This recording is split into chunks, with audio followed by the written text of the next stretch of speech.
Varicose vein വരാനുള്ള സാധ്യത എന്താണ് ആക്ച്വലി? അടിസ്ഥാനപരമായിട്ടും എനിക്ക് തോന്നിയിട്ടുള്ളത് ഇത് ജനറ്റിക് പ്രോബ്ലം തന്നെയാണ്. ജനറ്റിക് പ്രോബ്ലം തന്നെ. പക്ഷേ പല ഫാക്ടേഴ്സും ഉണ്ട് ഇത് കൂടുതലായിട്ട് പുറത്തേക്ക് വരാനായിട്ട്. അതായത് മറ്റു ഫാക്ടേഴ്സ് ഉണ്ടെങ്കിലും ഒരു ജനറ്റിക് ആയിട്ടുള്ള ഒരു പ്രീഡിസ്പോസിഷൻ ഇല്ലാത്ത ഒരാൾക്ക് ഇത് പുറത്തേക്ക് വരാനുള്ള സാധ്യത കുറവാണ്. പ്രധാനമായിട്ടും നിൽക്കുന്ന ആൾക്കാർക്ക് വെരിക്കോസ് വെയിൻ കൂടുതലായിട്ട് വരാറുണ്ട്.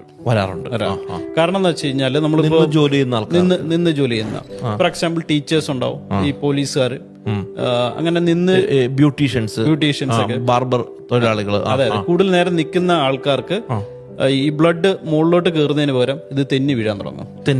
പക്ഷെ എല്ലാ നിൽക്കുന്ന ജോലി ചെയ്യുന്ന എല്ലാവർക്കും വരാറില്ല.